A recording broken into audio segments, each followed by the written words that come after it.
And welcome back aboard Blurred Forest One with your boy Mo and your girl Polly. And this is the Supercast where we talk about all things superhero in our pop culture media.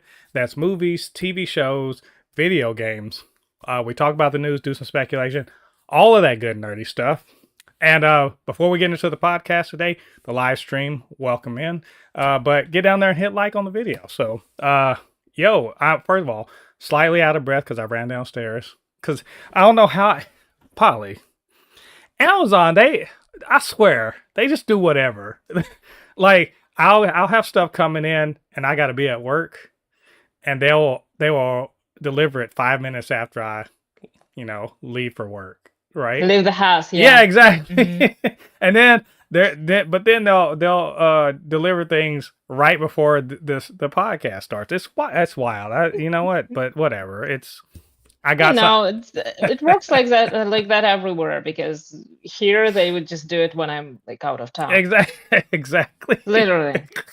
They'll find the perfect time. They'll be like, "Hey, are you available? No? All right. Well, here it is." No? Oh, we're gonna be there in half an hour. You know what you gotta get. You gotta train your squirrels or whatever to come pick your shit up. Yeah, I gotta train the cats. Exactly. Anyway, welcome to the Supercast. By the way, Polly, how you been? What you been up to that's nerdy? All that good stuff. What's going on? Pretty fantastic. Played a lot of Marvel Heroes, read some comics, played some more Marvel Heroes, got to season, 4.5, I think. Mm-hmm. In Gold 3, got the costume that they give. They give away like the costume for the current newly added character by the end of the season, so got that. Nice. You've been putting in work.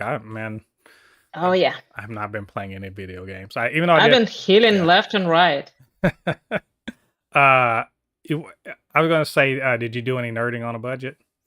No, not. No, not this week. Not yet. Oh well, but I'm planning on it. Yeah, that's I'll make up for it. I forgot to mention. Yeah, we're in not superhero September was pretty dope, but we're seeing the tail end of it this week with the season finale of Peacemaker.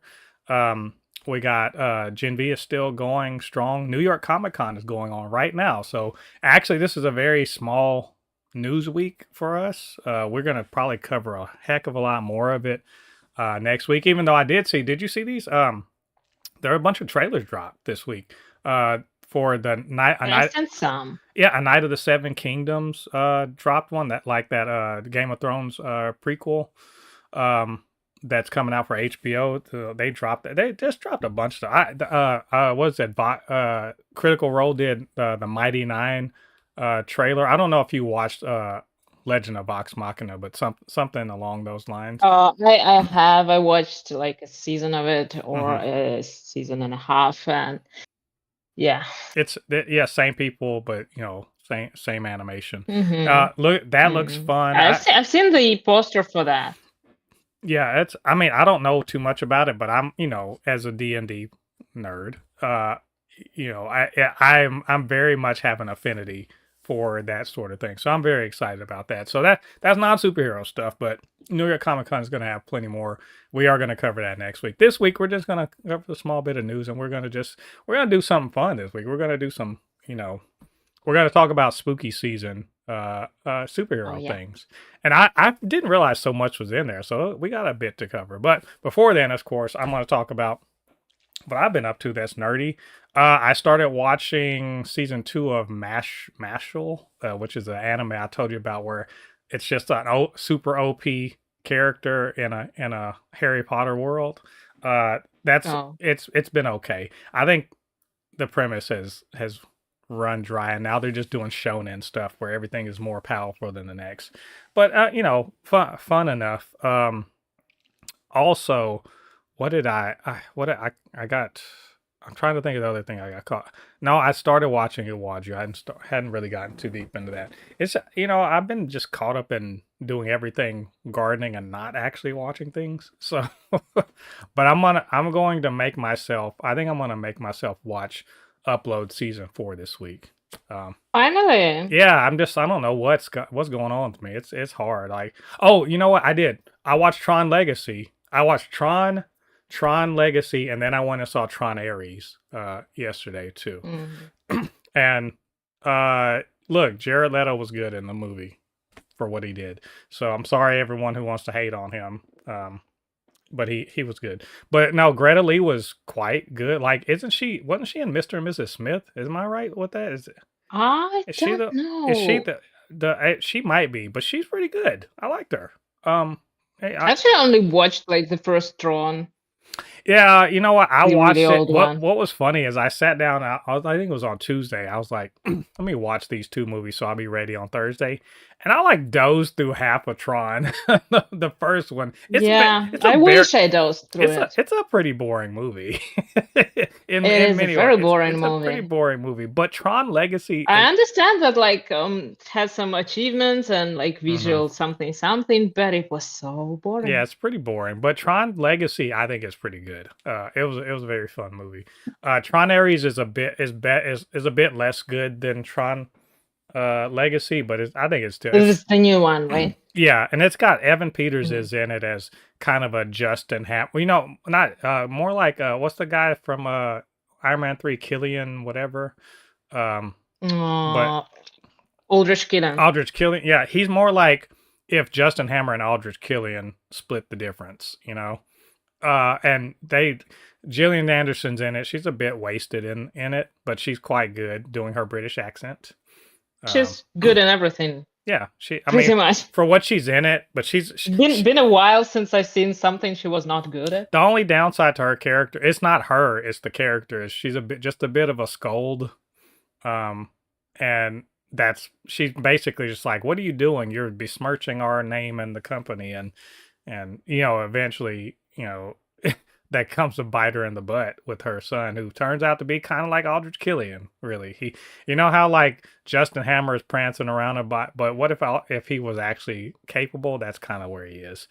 Um, and otherwise, I mean, it's interesting stuff. I mean, it looks good. Um, I don't think it's gonna burn up the box office, but I don't think any of the Trons do. But I think it's a good sequel. So I watched that. I watched those. And so now, what you actually care about, I Oh yeah. I know what you actually care about is I'm nerding on a budget. After the move, now look, this is what happened. So two things happened this week. Amazon had like deal days, like Prime deal days, Oh. for a couple like 7th and 8th, and so they had some pretty dope you know, deals on Funko Pops. Not so much on other action figures. I haven't gotten all of them that I ordered, and I ended up ordering a bunch of them. But I did get at least one of them. So I'm gonna show this one to you. Hopefully the glare won't get out. This is remember the Acolyte?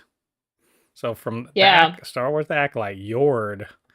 I didn't love his character, but he's a cool dude. I got this for like I want to say this was $3 or $4. So that's a pretty good deal on you know, I'm just adding to my Star Wars. I'm not even a huge a Star Wars Funko collector, but it was cool. I got this guy. Now, by the way, this is what I literally just got it in the mail. Like they just dropped it off. This is from Dungeons & Dragons Honor Among Thieves, which I love. I fucking love that Yeah. movie. That movie is the best. This is Zank It's from not the best, it's just great. here's Zank. I was supposed to be getting what was the druid well, I forget her name. This was I don't know, somehow they sent me this one instead. It was $10. Cuz I got 3 of them on the shelf back there. So I'm just trying to like complete the set. So now I need 2 more. I got Chris Pine's character and then the druid. And this was I think I got a deal cuz actually this was like 14 or $15 on Amazon. So I actually got it for $10. Cool. All right, now here's the real stuff. So that's one thing that happened. Amazon happened. Now, after the movie, when I went to see Tron Ares, I was like, let me stop at. There's a Ross, so the store I tell you about all the time. It's right there. I was like, let me just check and see what they got going on. And I hit pretty good. Kind of hit a jackpot. So when I was in there, I found this guy for $6. This is what is it? Black Winter Thor, right? So Marvel Legends Black Winter Thor, $6. Killing the game. Ugh, I love it.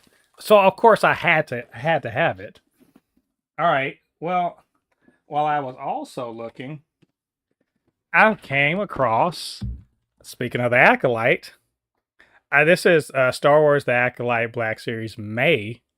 The assassin. They always look so good. Those Black Series figures. Yeah. I I mean, I'm never taking it out the box, so it's gonna look exactly. Oh no! But No. look, and this is how they got me. I was getting to the register, and they'll have like displays with extra stuff near the register. They had this bad boy, right? So this is Osha, the main character. So they had Osha and May in the same store. These were $6 each. I'm not done. See, I told you I went overboard. If you saw me on Threads, I said I went overboard, right? Then, while I was at the same store, I found this bad boy. By the way, this is $8. So when you see this, you're gonna be like, "What the hell, man?" This is the McFarlane DC. That's McFarlane Gold label. The DC Multiverse. This is a statue, right, of the Dark Flash from the Flash movie. $8. How much did you say it was? $8. Look at that. Yeah, it would be a crime not to buy it. I was like, even if the movie wasn't good. Oh, I was like, I'm getting this. This is a given. Look at that. $8. Okay. I'm not so. I was like, so okay. So this is my thought process. I was like, dang, I kind of hit right here. There's another Ross across town. I may just drive over there and see what's going on. Like because I've gotten good deals there before. I was like, let me see. So I make like the 10-minute drive across town, and I did. Yeah, it was not a wasted trip because I found this bad boy, Mr. Jericho Drum. Yes, for Strange Tales, Dr. Voodoo. Let's go for $6 again. Marvel Legends. $6. It's wild. And I got one more thing. It's a good day. Yeah. Oh yeah. Well, my wallet. A suspiciously good day. My wallet didn't care for this, but I was like, "You're just gonna have to suck it up, dog." You know what? Here's the last one. This was $10. Yes, sir. Yes. Look at. You see that? Look at that. Damn. $10. I'm so tempted to take this out the box because you have to. It comes it comes with a stand. You can't really see it, but in the back there's a circular stand, and it also has a McFarlane. And it has a little thing that lets him because he's flying, right? So it has him so he's standing. The background. Yes. $10. So all told, for the stuff I got from Ross, the two Ross stores, was about $50, right? And then $10. Worth it. Yeah, $10 for that D&D figure, and then $4 for like the pop. And I probably got about five more pops coming.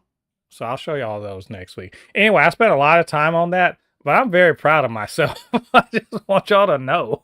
Very proud of myself. That nerding on a budget was wild. None of that stuff is coming out of the box, but except the D&D figure. Superman. The D&D figure. I don't know. I think I'll take them out when I figure out how to display them so that they don't get dusty. You can't keep him in this plastic jail. That's what Lex Luthor would do. It's a kryptonite. It's made of kryptonite. So that's why he's stuck. He can't. He can't move. Either way, good times. Just do.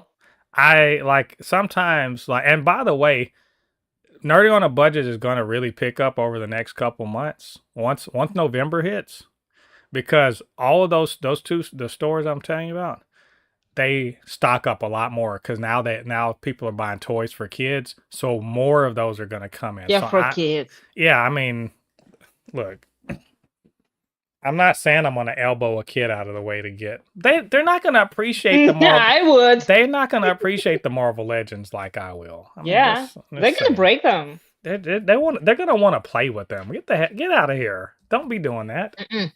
Mm-hmm. Play with those little No. stupid little ones that they're meant to. Anyway, I that's like that some statues have this label. These are not toys. yeah, They're like not meant for kids. And yeah. I'm like, that's what I've been saying. They should come with a hand that reaches out and smacks a kid's hand for trying to touch it. That's what. for even coming Yeah, close don't to even it. look at it. So either way, let's. Mm-hmm. Or here we are, 20 minutes in. We're actually going to start talking about the show stuff. Yes, we are here to talk about actual news and everything like that. Like I said, slow news week, but that doesn't mean we don't have a lot of good fun to talk about. But before we talk about all that good stuff, I want to do what we do every week until it's over. Let's hype up the comic shop. It's the comic shop comic book tie-in anthology that is going right now as we speak. Let me check and see what's the where is it at now? I think we're at come on now, load. It's halfway to its goal, 13 days to go. That's, let me say, no, it's not a good sign. You would want to be at least 75% to your goal by the time halfway is there. So this might not make it. I don't know. We're gonna do our best to get it there. To be fair, it was saying $40,000. That's not nothing, especially if you see the pledge levels are. I think they average out. Probably you're going to average out around $35 to $40 per pledge. So you need a ton of pledges to get there. If you want to have have your name or have yourself as a character in there, you can send them a couple thousand. They'll get. There's one level. If you just got money like that and you want your name in there, they'll put you in there. So definitely check that out. 401 backers. They're at 20,000. Let's try to run that up and get that to 40,000. Because I want season 2, damn it. And if this is the way we got to get there, this is how we're going to do it. So definitely go and show love. Look them up on Kickstarters, the Comic Shop Anthology. And it should, I think it's worth your money. So now let's talk about the news. Let me switch to, there we go. So our news this week, we're going to talk about the Bat Fam, the announcement of that animated show, a trailer that only I watch for Tales of the Teenage Mutant Ninja Turtles, the Wonder Man teaser, how Marvel and DC feel about AI. We're going to talk about, again, spooky season superhero TV shows and movies. Then we'll review Gen V season 2, episode 6, and the Peacemaker season 2 finale. So, all right, Polly, you ready? Oh, that's right. And before we do that, we got to do one thing. We are going to talk about Polly's comics. So, every week, Polly has issues. She has issues and also she has comics. So A very, very good subscription to Marvel Unlimited. So, all right, Polly, what are your issues this week? Okay, this week actually, well, those of you who follow me on Threads, you know that I did a little poll to find out what I'm gonna read next, and as a surprise to me, Moon Knight won over Daredevil. I would have never thought. But okay, yeah, I got back to reading Daredevil, to reading Moon Knight, and I had to go back and catch up on Marvel Knights because I apparently missed that he was there. And it was a run from the year 2000, a long time ago.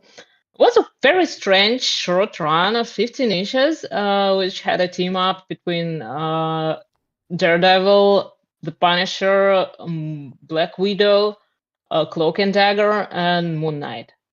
It does feel like it was planned as like a team, street level team of sorts. They were like grouping up to take down Punisher for some reason, because he kills people. Oh yeah, he wasn't on the team, but he was constantly like meddling with their business. But anyway, it felt like it was supposed to be something, but it didn't turn into anything, and it kind of like, but it doesn't really matter in the grand scheme of things if you whether you read it or not, because not much happens at all. But it has some like interesting storylines. Like you learn more about Cloak and Dagger if you don't know anything yet. It does have like Daredevil and Black Widow, which is always fun. Trying to like I don't know, relive the glory days from when they had a team up. Well, and yeah, it has Moon Knight, who's supposed to be bankrolling the team, but he kind of like he's not good at it, obviously. And yeah, and by the end he loses his building and he kind of ends up in the hospital, and he's like, yeah, no, guys, I'm out. So it's a very weird thing. It's a very weird I'd call it an event rather than like a complete run. But then I, of course, moved on to the next book about Moon Knight. It was Vengeance of the Moon Knight from 2009. That follows right after the Moon Knight run from 2006 to 2009. That was a little bit more interesting, but it kind of feels like even at that point, the writers, they still have no idea what to do with Moon Knight. He kind of, he goes in the circles. He's trying to figure out whether he should kill people or just, maim them. And and there is Concho, of course, talking to him. He now has the face of a bird that we're all used to, but that's kind of the first appearance of his like bird-like design. Yeah. So Moon Knight's still crazy. His problems are still there. Merlin, for some reason, came back to him. I don't know why. She should have been like out of that mess a long time ago. Especially like after what she saw him do. It's just, and of course Bushman comes back and they fight, and he's alive again. Well, he's resurrected by what's his name? Jesus, Hood. He's resurrected, and he comes back to like annoy and harass Moon Knight. It's pretty good. This is a pretty good run. But I was gonna read some new comics, but then I kind of like I just wanted to stay in this moment for a moment, because obviously after I forgot one. Probably most important one. I finished Morning Glories. Oh yeah. And yeah, I forgot to mention that. I promised to talk about it this week, because obviously, naive person that I am, I thought that by this point I would have the resolution of the story, but turns out the story was never finished. It has 2 seasons.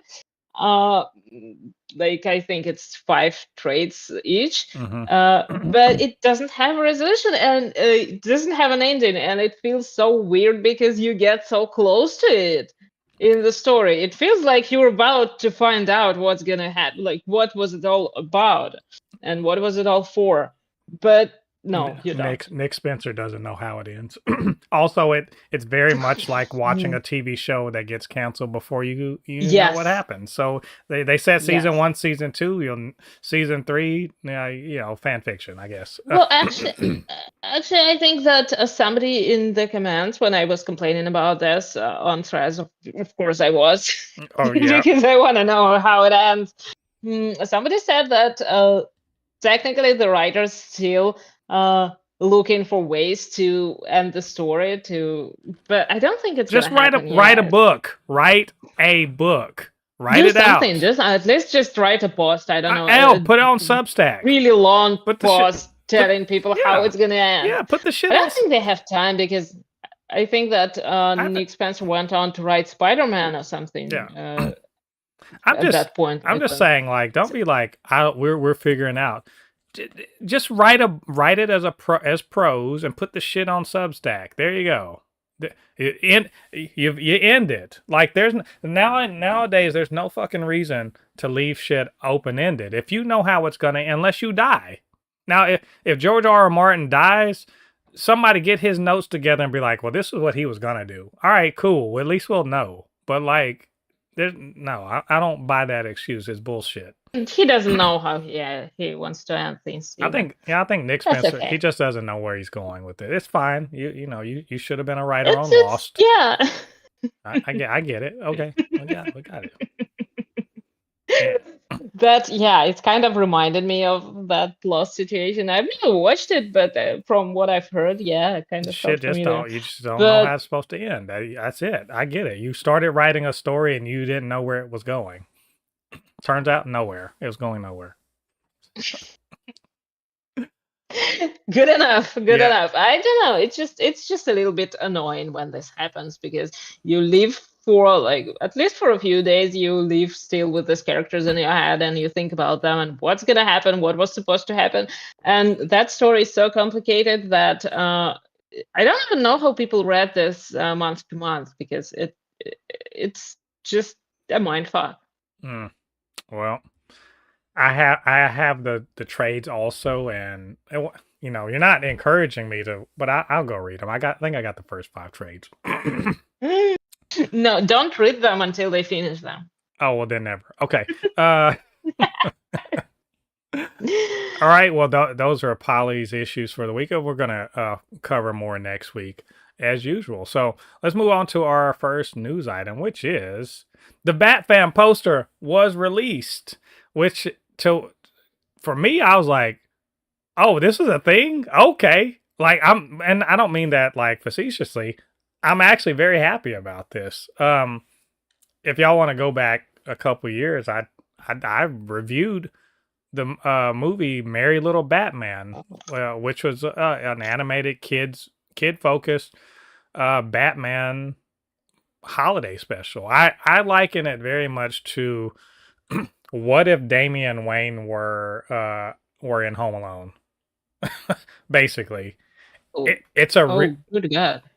It's a really good like to me because you get like the Jokers in it, but like I also think you get Catwoman and it's highly stylized. It's stylized for like a kids thing. It's got like all of the common, you know, tropes of kids things, but also it's a little dark because I mean it's Damian Wayne. He's was raised his mom's Talia al Ghul, his granddad is Ra's al Ghul, his dad's Batman, and Batman's kind of like he's a single dad. Like you get what I'm saying, and Not a yeah, great one. but he in this one he actually is a very good dad. Like so it's not the same Batman, but is he he's done stuff. But the point is it was cute, but also it had cool action. It was funny, had some good needle drops. Like I liked the movie. I thought it was really good. In fact, I think it's a good addition to if you watch Christmas movies. It's a good Christmas movie if you like Home Alone. All right. That said, I didn't think there was any more to it. I was just like, oh well, this is a thing they're doing. Warner Brothers let it happen. They made this thing. They weren't going to do anything else with it. And in fact, it was supposed to be on HBO Max, right? But they sold it just like they did with what was it? The Batman. What was the Batman animated one? The Cape Crusader. The Cape Crusader. They sold that to Amazon, the MGM, right? MGM, and so I didn't even know this was a thing. So this is a spinoff of that movie of the movie. Kid Batman. Like he's like Batman Junior or whatever they're calling him.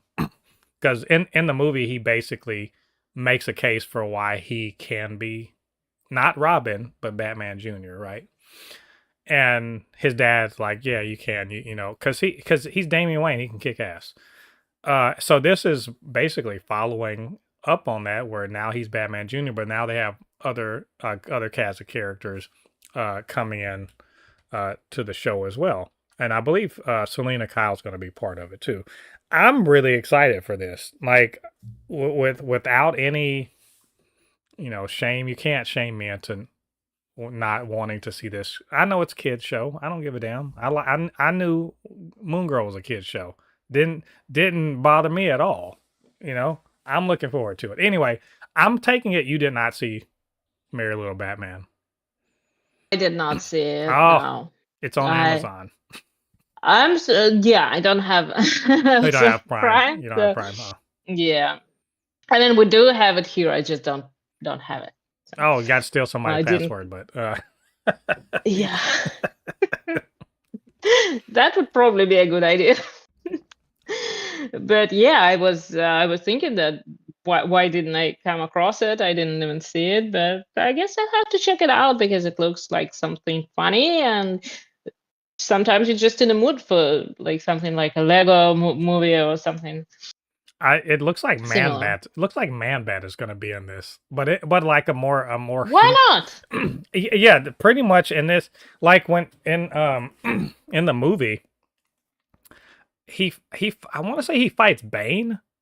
Like at some point, like he ends up fighting like Poison Ivy is in it. It's a very like it's pretty funny, but they're dangerous, but like it's still very funny. And Damien, he's very basically he's very good, but also he's not he's inexperienced and a bit you know he doesn't really know he knows what he's doing, but he doesn't know what he's doing. So like stuff keeps happening. It's pretty funny, and like I said, it's got a Home Alone, like Home Alone 2 more vibe.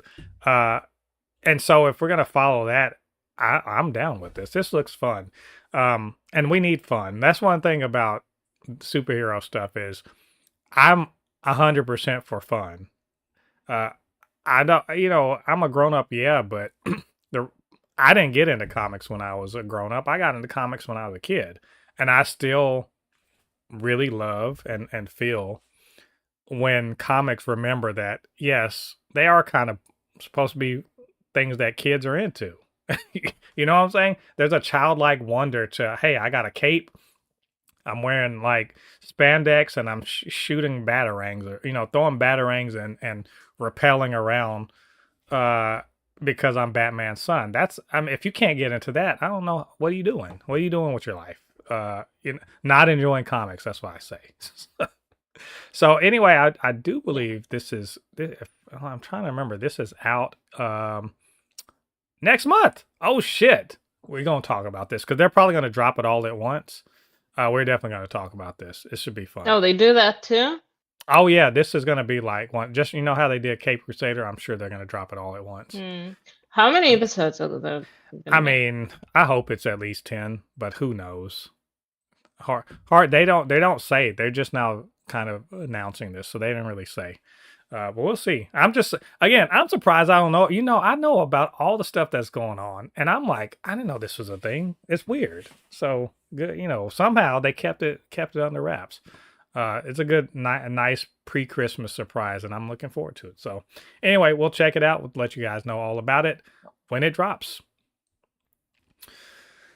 Speaking of kid stuff, this is just for me. Yeah. This is Tales of the Teenage Mutant Ninja Turtles season 2 trailer dropped, and also there was a teaser for Teenage Mutant Ninja Turtles Chrome Alone 2, which is a short that's going to be playing in front of the SpongeBob movie that's coming out. I think next month. I want to say it's coming out next month. Now, I understand you're not a Teenage Mutant Ninja Turtle fan or aficionado. Person. And you might be like, why on earth are you putting this on this show? You're supposed to be talking about superheroes. Well, goddamn it, I think the Ninja Turtles are superheroes. I mean, Technically, yeah, they are. they have masks. They're not. They kick ass. They fight crime. What else do you want? Yes, they're superheroes as far as I'm concerned. First of all, this is a spinoff. This was the second season of a spinoff of the Mutant Mayhem movie from a few years ago, which was excellent. We are getting a sequel. They are working on it. I think it's coming out next year, I want to say. It was an excellent movie. Really, really loved it. The first season of this show I thought was pretty cool. It was a good little, because it happens right after the first movie. So there's it's a bridge, I guess you could say, to the next movie. What are they doing between the two movies? It's fun. It's fun time. Like, I really quite enjoyed it. And this looks like more of the same. The trailer for this season 2 looks like more of the same. Looks like they're gonna be fighting Rocksteady and Bebop, which, if you're an old school Teenage Mutant Ninja Turtle fan, you know that those were the ops from back in the day. You know, Shredder kind of recruited these guys, but in the first movie, they were sort of on the same side. So you're like, why are they fighting? How's this? Like it the first movie, this movie, Mutant Mayhem, kind of flipped it on you. You know, you were thinking they were opponents at first, but at the end they ended up being allies.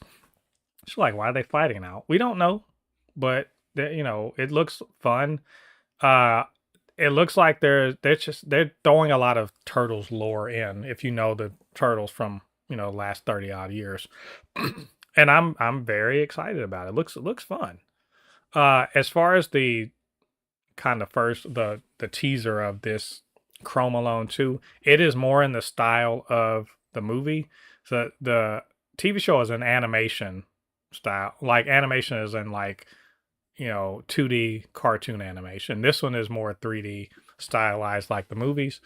And it's about I guess they're trying to find out these people that are making knockoff toys that look like the Ninja Turtles out in New Jersey. So they're like, oh, if anybody's going to get paid for this, we should. Let's go find out who the hell is doing this and making knockoffs on our likeness. And that's going to be the whole thing. And it's taking place during Christmas, hence Chrome Alone. So, who knows what it's about. It looks fun, has the same style and the same, character. I think it looks fun. I will not be watching this because I'm not going to go and get a ticket for. I'm not going to get a ticket for a SpongeBob movie. I like SpongeBob, but I'm not enough to watch a movie. I'm definitely not going to be. So until they Look, post, I'm gonna I'm gonna say it. I don't even like SpongeBob. I just don't get it. He's a good. I mean, look, he's a good character, but I'm not watching. No, too weird. I'm not watching him. Well, yeah. If you like SpongeBob is the predecessor to like the regular show and Gumball and all those other kind of weirdo cartoons, but I'm not gonna go watch this because I'm not gonna do that. But if they post it online, I'm down with it. I'm gonna check it out. It looks fun. It's just getting me ready for the next movie. Maybe it's the only way to sell those. Now SpongeBob, SpongeBob is over 20, is like 25 years old, and it's evergreen. There are people. It's good. Like kids of all people of all ages like SpongeBob, or are really annoyed by it. I don't know. But either way, I won't nerd shame you about this one.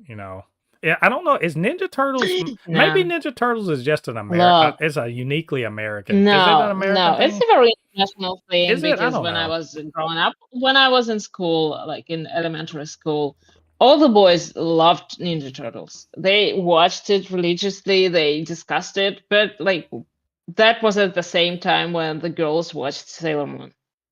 So y'all had Sailor Moon. We didn't have that. We didn't have. We got Sailor Moon, and I remember that first they started like watching Ninja Turtles and stuff like that, and then it was Pokemon, and then it was Power Rangers. I don't know. Did y'all do Power Rangers? I don't know if y'all did Power Rangers. No, they were on TV. I never heard anyone talk about them. It's too bad. Well, I think Power Rangers kind of took the place of where, because Ninja Turtles fell off in the 90s, like they kind of fell off. No, they didn't. Well, I'm saying they fell off, and then they kind of revived them in the early 2000s in various ways. But look, I think I would recommend. I'm just saying to you, I know you're not a Turtles fan, but I watched the first episode of the 90s cartoon. Oh no, I mean, I recommend the Mutant Mayhem movie. I think it's really good. Like it's really, really good. I don't think enough people watched it, but enough to watch it to justify a sequel. But it's really good, and this series is pretty good too. Like I think you'll enjoy it. It's action, but there's heart and a lot of humor, and very much because they had actual teenagers voicing the turtles, so they actually act and sound like teenagers. It's very cool. I liked it. But either way, we'll be looking forward to this one. I'm gonna check these out when they come out. So, and we'll let you know what we think about it. And we're gonna talk about Wonder Woman. Not Wonder Woman. I keep saying Wonder Woman. Even when I was trying to make this thumbnail, I said Wonder Woman. The Wonder Man teaser, and it dropped like right before the show, so I had to scramble to make this happen. Um, you don't see this, but this says Lucky for you, it's really short. yeah. Well, it says Wonder Man teaser, and in bracket or in parentheses is underwhelming, because I was gonna do a reaction video for this, and then I was like, ain't nothing to react to. What the fuck is there to react to? There's nothing there. I didn't even. I'm gonna disagree with you on that. Well, the reason why I'm saying that is the only thing we see there. I mean, there is stuff to react to, but the guy who's playing the main character is not really in the teaser, and instead the president of Moravia is in there. He's changed careers. He decides to make a movie. Look, after that failure from Superman, could you blame him? It's interesting that they I get it. Look, I knew this. I knew from when they pitched this, they kind of said this, the synopsis of why that Simon Williams was the perfect vehicle for Marvel Studios to finally do what every movie studio ever does, which is to talk shit about the movie industry. Is it without fail? If Hollywood loves to talk about themselves, right? So this Simon Williams is an actor, so they want to talk about what's Hollywood like, or what's it like to be an actor, what's it like to make a movie, or in this case, and we didn't know this until now, what's it like to make a reboot or of a franchise or something like that, and all the pitfalls of it, especially when an apparently experimental director decides to take on a fan favorite franchise that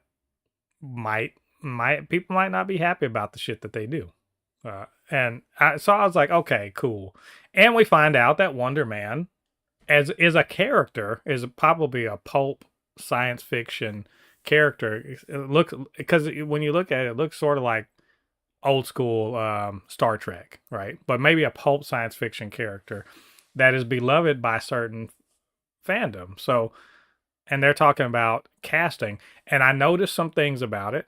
I got a little bit more to say, but I noticed one specific aspect about Wonder Man, the old school, like in the MCU, the Wonder Man character, and they're like, have you decided who to cast? Wonder Man in the MCU, the character that has a TV show and movie and whatever the fuck, is a white dude. And they're like, have you decided who to cast? And I was like, you motherfuckers y'all gonna make this whole show about race swapping? Okay. Okay. Y'all want to do this? Like, you already know who gonna be talking shit. So, okay. All right. So anyway, I want to hear what you have to say though. First of all, the design of the original Wonder Man kind of like really feels like Golden Age looking thing. That is pretty cool. And I like the way that the whole teaser is shot. The whole point is that no, you don't see the characters, you don't see anyone like superheroes fighting, none of that.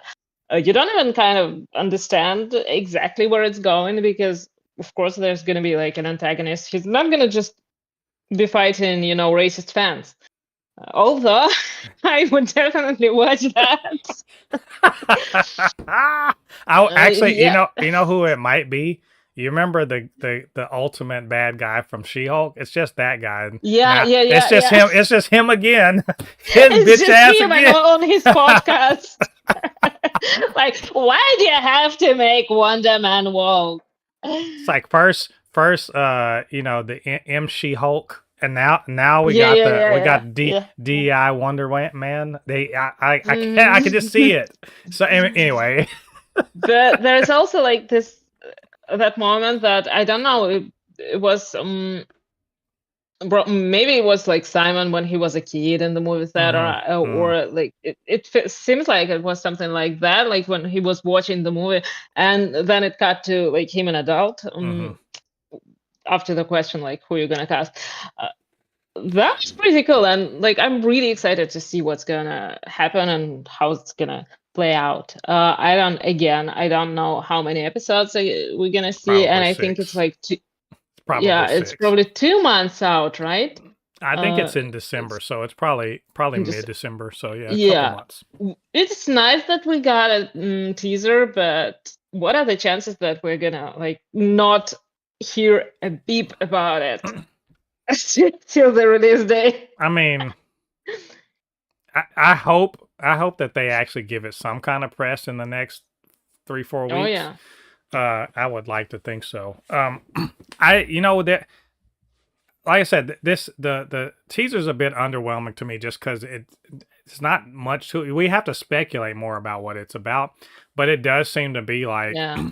they're gonna tell a real story, like because there's a real story in here that all black and just women or people basically minority fans of genre are gonna feel. They're gonna understand. They're gonna get this because that little and then just that one little quick look where him watching the Wonder Man movie with his dad in the theater, just that quick little glance tells us a lot about the character that we can relate to, which is as people of color who watch genre stuff, we often have to identify with characters that don't look anything like us. We have to, how many black boys and girls watch, see Captain America and think, I can't be that because I'm black?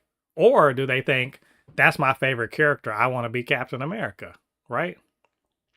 And so you have a similar situation here. Like we've all kind of gone through this. We can't be that, or we literally have people tell us we can't cosplay as that. We can't be that because we're black and that character is white. So you have a guy who loved the character, and watch people in the they might not do this in the show, but people online will be like, he doesn't even know the character. He didn't know why. And he might be like, I fucking love this character from since I was a kid. And he could say that, and they'll still discount his casting because he's black. Now, my question is, does Marvel have the fucking balls to actually say that? To say, hey, you can't be like, have people in there, you can't be Simon Williams. Now, you can't be Wonder Man because you're black. And him being like, I'm a good actor. And I love the character. Why can't I be? Why can't they race? So are they gonna actually tackle race swapping and the so-called controversy around it? Are they actually gonna go at it head on? I hope so. Are they gonna go at what it's like to be a minority fan in a space where white dudes will tell you don't belong? Or if you do, shut up and sit in the corner. Are they gonna go at it like that? I don't know. It would be nice. But also I do love them poking fun at Hollywood. Who doesn't love that? That didn't literally just Seth Rogen just get an Emmy for that for his TV show about making a TV show? It's the TV show about behind the scenes of making a TV show. So like I feel like that Hollywood loves that. They love navel gazing, and if we're gonna get navel gazing with superhero stuff, why the hell not? I'm with it. But I don't think this is a great teaser just because you don't know, it doesn't give you enough. We spent more I think time. it's a great teaser. I think we spent more time talking about what we I mean, think. if it was followed up by a great trailer, Yeah, yeah, it would have been a great teaser. But is Marvel gonna give us a trailer? I Are think they gonna give us a trailer soon? I don't think so. I think the trailer is coming within the next 2 or 3 weeks. So in a couple weeks, I think we see a Well, trailer. let's hope. Let's hope that yeah, that's the case. Yeah. So we'll see. We'll check it out then, but like mostly we're just gonna speculate. So let's talk about something that everyone is talking about right now. Some of you have, used generative AI. Some of you don't are like, fuck that stuff. Or maybe you fall in the middle. Maybe you just don't even think too much about it. I don't know. AI is freaking everywhere. it is, you can't escape from it. It's built into your operating system. It's built into the freaking search engines. It's built into your phone. It's like if you've gotten an update It's on your gonna be in phone. your mind soon. Yeah, I mean, I wish it. I need some intelligence in the first place in a lot of people. So AI would be nice, but it's everywhere. You can't escape it. The tech bros have decided that it's a thing that we have to have. And so here we are. That said, remember Secret Invasion had that AI controversy because they made that stupid, which by the way, their opening title sequence was trash. That, like, if AI did that, I'm just like, who signed off on this? Did Tron sign off No, on it? AI did. I better say, did Tron sign off on it? Because a human should have looked at it and be like, what is this? That don't be doing. Anyway, I point out Secret Invasion because AI is like, there are so many people in the industry that make decisions and write checks who are just like, this is the future. We're gonna use it, of course, and you get on board or don't get on board, right? And in the midst of all that, people are like, well, what about the comics? So a lot of people like, we're purists. We don't want AI, as they call it, AI slop. We want real artistry from real people. And I even heard that some people have artists have gotten in trouble for using AI without telling people.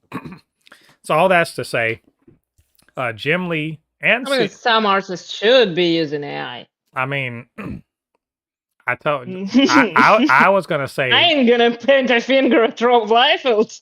I was gonna say Liefeld GPT. Yeah. Or really, he could benefit from it. Honestly, that's the one case where I'd an say artist could benefit from it. Well, I was gonna say Greg Land GPT but yeah, I mean, because his whole career is pretty much what AI does. I was gonna say he's doing the same thing. Just tracing shit that you've already. But anyway, all right, we'll get that. We'll come back to that. The point, what I was trying to say was, Jim Lee and CB Cebulski, I think I'm saying his last name right.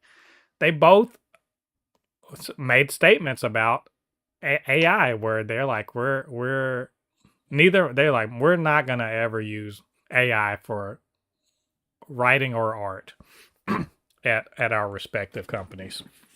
They put out separate and then they forgot to remove the signature of ChatGPT. Yeah.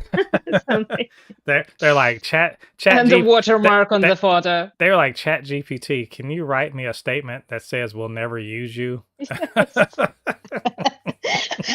course. Make it sound like you really hate AI. Sure. Here are two options. No, I saw this and people are like, yeah, they're standing up for the artists and real and human art, and all I could think was, yeah, they will.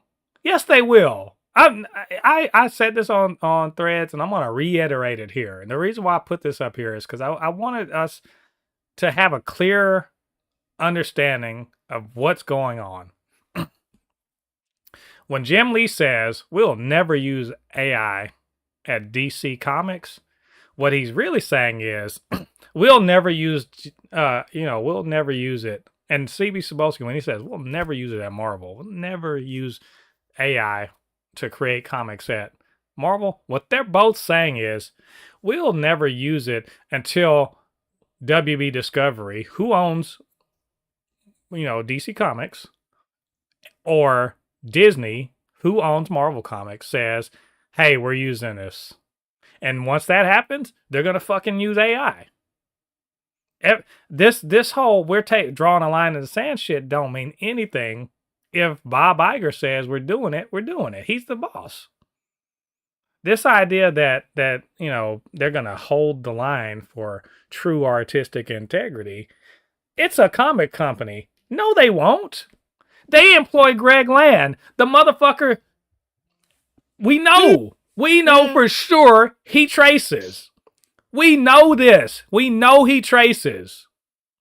there's a and Yeah, but you know what? I don't particularly like Greg Land. I don't like his like tracing history or whatever. But tracing it's not a new practice. It's something that has been done by mhm. artists like forever. Not in the way that some artists do, of course, because there've been scandals where they They traced traced other other people's artists' shit. work. Yeah, it's. I mean, Yeah, I'll and give. stuff like that. Yeah, I'll give Greg Land And this. with like really uh, good artists, it's really a disappointment. But Oh, it's not something that people don't do, because basically yeah, like all artists do that at some point. yeah. When you go to the art school, at some point you have to do that. That's perfectly fine. That's just like copying, I don't know, the works of the great artists. Well, I guess what I'm getting at is, and Greg Land's not the only one. Like there are people that phone their shit in. Like you can tell they phone it in. Like, and I'm gonna give smoke to this one artist, because I don't think they get enough smoke for their foolishness. But he gets work. Like bless him, but he gets work. Fucking Jay, is that Jai or Jay Lee, Jae Lee? I swear to God, he does cover art mostly, but he's done interiors too. He has recycled the same fucking image for covers for 20 years. I'm not kidding. Go look them guy up and look at his covers, and he's You know recycled. what? Again, I mean, if it's his image originally, it's the same. And there's nothing he can say or no, do. I can say it. I'm like, you're lazy, dude. I mean, Yeah, it's it's literally lazy, but it doesn't mean that it's bad. he does the same. But the point I mean, so I got to give smoke where it's deserved. But the point I'm making is, y'all collectively that are anti AI, and I'm not saying I'm pro AI. I'm not. I think it has its uses, but I'm not gonna go on a crusade against it like it's Skynet, or Ultron. Until it becomes. I mean, Hmm. If Ultron could draw comics like as good as a human, I don't see the fucking problem. But that's not what I'm getting at. What I'm getting at is, Well, it's gonna be a comics about killing humans, but again, uh, well, Ultron writing Terminator comics, that might be dope. Anyway, he's a big fan. yeah, what I'm saying is that this whole idea that they're gonna be standing up for human artistic integrity or primacy or whatever you want to call it is ridiculous. They're not going to do that. No, they're not. Why would they do that? As soon as AI becomes good enough and cheap enough to replace a person, it Not will. good enough. It's already like okay. It's As I soon as mean, it becomes more profitable than using yeah. human artists. Once they figure out the power situation, the power consumption situation, I mean, it's a given that they're gonna be overrun. Like, because most people aren't discerning enough to know the difference between what a human draws and what Chat GPT draws. And as it gets better and better at it, you really won't know the difference. And also, most people aren't discerning about what's good drawing. They're good enough is what they want. Not good, good enough. I mean, look at how many fans Rob Liefeld still has. Look at fuck Rob Liefeld. Look at how many people That's yeah. John Romita Jr. Look at how many people like John Romita Jr. I don't give a fuck. That dude's art in the last Mostly 15 for his old work, I guess. his old work cool. His work in the last 20 years has been trash to me. I have thoroughly disliked John Romita Jr.'s art. I don't know. Like for some reason, he doesn't bug me as much as Liefeld, because at least at some point he was good, and Liefeld he was never good. He just did not even bother to improve. I mean, I loved his pouch work. How many pouches, how many zippers and pouches can I put? How many unnecessary flanges can I put on Cable's gun? That's Well, he, bad, this and that this is a then guy. there is the fact that he also tries to write, and it's also Well, yeah. bad. he He's like also overall bad for comics. he also loved his padded arm, his padded head, headgear, and Oh yeah. he really loved his double bladed katanas. That was his like. He's like And these things. he does not know how to draw weapons at all. But I mean, he doesn't know how to draw, but like weapons in I particular, mean, legs, feet, bodies, yeah, humans, yeah. faces, teeth. He said human. Is well, believable humans. I have not seen one drawn by him ever. Maybe he drew Pharaoh decently, but I mean, she was a cat My girl. oh no. I mean, one of the things I wish somebody did, I wish somebody gave him like an anatomy book, but Well, it may he be a, just throws feet and it may like be a yells at bit it people may and be a stuff like bit late for that. Maybe Chat GPT can be used to clean up his work, but the like I'm saying, like guys, like seriously, do not look to these guys. They're the CEOs of or whatever the companies, but they answer to other people, and do not look to them to hold the line on AI, generative AI. It is not going to happen. They are, when push comes to shove, aka when Zaslav says we're doing this, they're going to do it, and then it's kind of up to you to decide if you want as a consumer to consume these things. I suspect, again, most people aren't discerning enough to know. I suspect that it'll get slipped in, and they'll just like, I'm getting my, and actually, and I they think won't even mention it. I'll even say this: I think the foot in the door that's gonna, well, maybe the foot. I don't want to say the foot in the door. The crack in the dam is going to be when they allow you to make customized comics. Because they used to do, I remember they used to do this. Comics that basically have blank bubbles and you could fill in shit. They could do that, but they're gonna have it so that you can basically make your own. You know how like they had make yourself a Simpsons character or make yourself a studio Miyazaki character. They're gonna be like, well, make your own Spider-Man comic.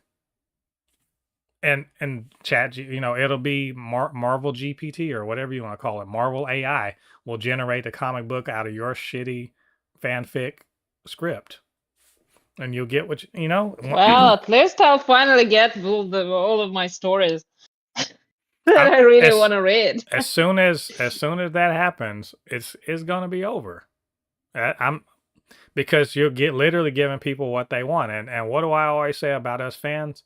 Don't fucking ask us. We don't know. It's going to be a bunch of like if you ever read fan fiction or the fan fiction sites that have all of these stories, like 99% of them are garbage. But that's what we want, right? Somebody writing what they want.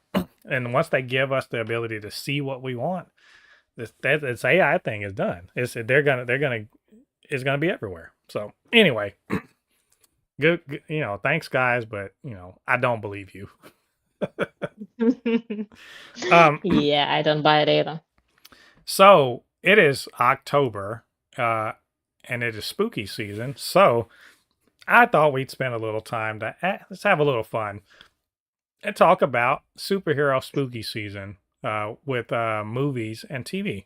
In other words, we're gonna kind of look back or revisit and discuss a bit the various superhero movies and TV shows that deal directly with supernatural stuff or in particular actually Halloween.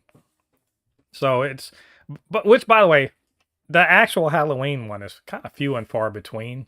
I think the only one I can really truly think of is the Halloween episode of WandaVision. That's the only one I can really think of. Which, by the way, that episode is great. I did not know. Yeah. I did not know I wanted to see Elizabeth Olsen in classic Wanda outfit, or Paul Bettany as classic Vision. But it was great. Like it's so good. I mean, come on. Of course, everybody wanted to see that. It's just like I was like, no, you realize like those costumes really wouldn't have worked like at all. Yeah. You know what? Again, I disagree because depending on the style of the show itself, it could have worked. Could Yeah, have and worked. it's in the MCU. No, I absolutely mean, not. her original crown, though, the original, Yeah, had piece I do that like Scarlet that one. Witch wore. Yeah, Yeah, that wouldn't have worked. yeah. It's like it was cool. But it would be so funny to see that. Yeah, it was really cool, but also like no, it doesn't work. I think that's a really good episode. But WandaVision in general, it's weird calling it a. It's not really a spooky season thing, but it has many. I would say it Kind of. actually I mean, is. it is a show about witches. That's true. It is. So that part of it does. But as far as a vibe, I think it does count spooky season. I don't know if it might feel weird watching it during October, but there's a lot of elements of like unease. Like, you know what I'm saying? There are parts like that first episode where they're in like the 50s or 50s sitcom era, and there's that moment when the guy's choking out and and Dottie's not even paying any attention, right? And they're just like there's a moment where there's no laugh track. It's just very eerie. Like a lot of the show is very eerie because we don't really understand what's going on, and it just you feel ill at ease in many episodes. And even the one part where Monica's like, "Oh, you fought Ultron or whatever like that," and she was like, "What Yeah, are that you?" Ultron killed Yeah, your Ultron brother. killed your brother. She's like, "What are you doing here?" And then you're like, "Wait a minute, what?" Because you were like, "What is happening?" It's just that feeling of unease that you actually get in many kind of horror movies that are sort of like playing a note out of tune and make you feel like this is something's wrong. I really I love that about WandaVision actually. um but yes, that scene and obviously the witch part. There are parts like when we find out about Agatha and like the coven and all of that stuff and the dark hold. All that stuff fits very nicely into it. It's just that some episodes aren't so much about that. But I think I think it's a good one to look at. Now, what do you think? Oh, well, not just about that one, but do you have one you wanted to highlight or several you want to highlight? I mean, of course, for me, my number one Halloween movie would be probably Werewolf by Night because that's what I'm gonna be watching. uh, Regarding WandaVision, yeah, the general, like in general, kind of still associated with Halloween because witch and because yeah, it has a Halloween episode literally, and that's I think that this is the only one, indeed, in the MCU, the Hmm. only show that actually includes Halloween. So yeah, but regarding Werewolf by Night, that is my always number one pick out of all the Marvel movies. Something that I would definitely watch on Halloween, because it's straight up a horror movie, Hmm. and and it's retro look and retro vibe in everything. It's just perfect for the season. Oh yeah. And it's scary, it's dark, it's beautiful, and despite it not being about Halloween, it is like this classic horror. Yeah. Perfect. Well, they even go the next step of having a monster, even though of course we know later Man Thing is not really he's a monster, but not like a scary monster, but he's got a look about him. You have the throwback to Hammer horror. You have the whole little animatronic skeleton or mummy or whatever thing. There's a lot of affectations to like those old monster movies, and even down to the werewolf transformation that you don't see. Mm-hmm. You just see the Yeah, shadow, kind of the way Elsa Bloodstone sort of reacts to it. Um, just such a like perfect moment. yeah, and it's shot in black and white. There's just all these little. Yeah, there is a version in color on Disney Plus, Mhm. but I really recommend if somebody wants to watch it for the first time, definitely do watch it in black and white. Yeah, it's. I think adding color though. I think if they added it though, I haven't watched that one. If they added it the way I feel, did they add it in a way that feels like it was a black and white film turned to color? Because That It kind of, yeah, it kind okay, of feels that that's way. such a vibe though. Like if you're a certain age, you know what I'm talking about. The black and white ones that they colorize. There's a vibe to it that you definitely feel like this is it's been upgraded, but also it's not regular color. Very cool. I really enjoyed that one. I'm sad that we don't see more like that. They're not gonna do too much more with them anytime soon, but they really should bring Jack Russell, Elsa Bloodstone, Man Thing back into the fold because that was too cool. That was very cool. And just like, even if they're not going to do that in particular, I just wish they did more of this special presentation movies, Hmm.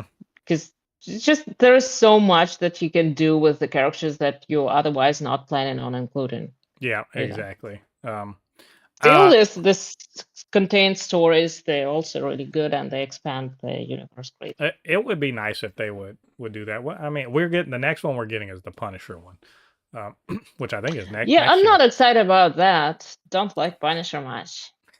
We'll see. Uh, I mean, Daredevil's probably gonna stop by though.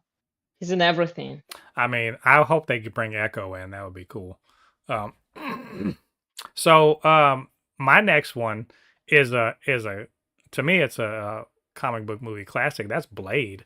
Blade one, the first Blade. First of all, the Blade series in general, it's Vampires. all vampires. They're all. I would. It's between one and two. Which one? I think two may be more of a horror movie than the first one. First one's kind of an action horror. The second one is action horror, but it leans a lot more into the creepy aspect of vampires, with the whole vampires that hunt other vampires. But the first one is it's so freaking Wait, it's you're just not including the third one in general?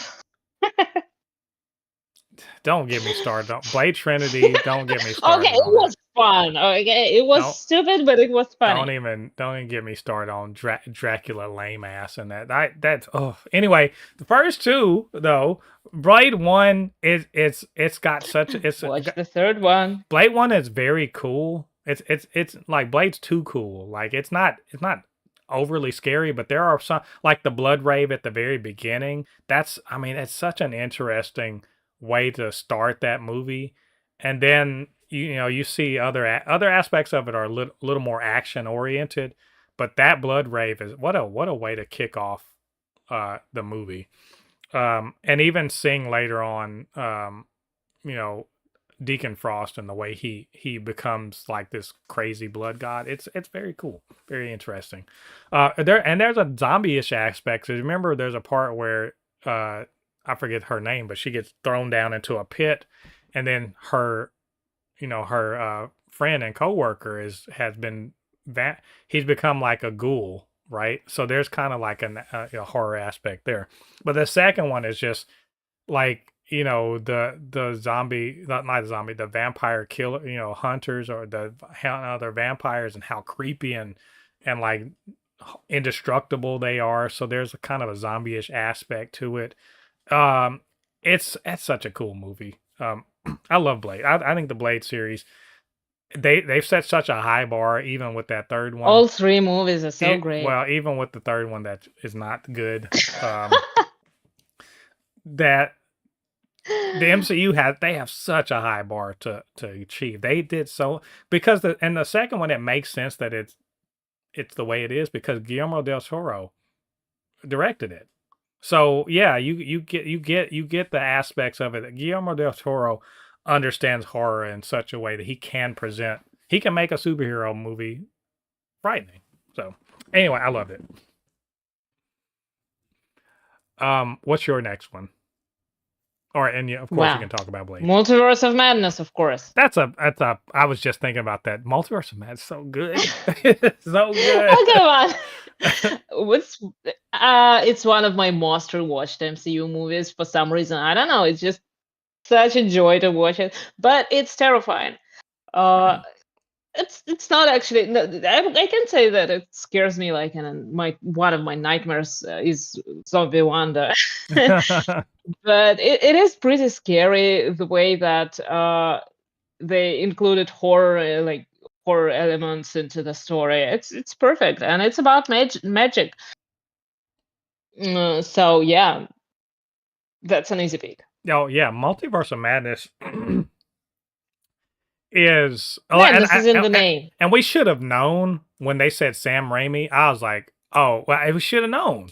We should have known it was because No, see, I thought Spider-Man and I thought Evil Dead because once they said Supernatural and whatever, and then Sam Raimi, I thought Evil Dead, and there's a lot of Evil Dead within in Multiverse of Madness. There's a lot of I thought DNA of Dead Evil. Uncle Ben, not That Evil Dead. it's it Evil Dead has there's a lot of it in there. In particular, the sequence where she's smashing through the barriers as she's chasing after them. That's straight out of Evil Dead. That's straight out of Evil Dead 2, where he's breaking through the doors. You keep slamming the doors, crash. Slam the doors, crash. The whole eye, the eye looking through the reflections. How she the whole bit where she does the illusions comes out through the mirror. Yeah, how she stalks down and then fights against the Illuminati on the other. Like there are so many aspects of her, even down to like Gargantos being like under her control. The fight at the very beginning where they were on the other plane. Like there are so many aspects of this that are just horror tropes that this slasher that is stalking you down. You're trying to put anything you can between it and you, right? Even the fight at Kamatage, there are horror aspects to that when she freaks out that one guy, right? And it just all comes apart, and she's destroying people left, right, and center. It is beautiful. A big part of this is sound, the way it's like. Not just the way it looks, but the way it sounds, and it's amazing. It's a great movie. Even zombie. It also has a lot of fun elements. Yeah, that's the thing. Strange was so cool. The thing about Sam Raimi is Evil Dead balances horror and like grotesque horror and humor. There's Evil Dead 2 in particular is like this, and even Army of Darkness. So you get all of that. He's not trying to, because it's a PG-13 movie, he's not trying to overwhelm you with horror, but it's very much horror focused. Even down to, like I said, the zombie Strange that fighting Wanda. Beautiful. It should have been $1 billion movie. It came short. It should have been $1 billion movie, I think. I'm gonna hurry through these next ones because we just talked about Marvel Zombies. That's great. Marvel Zombies is great. I think it's worthy of adding to your spooky season watch list.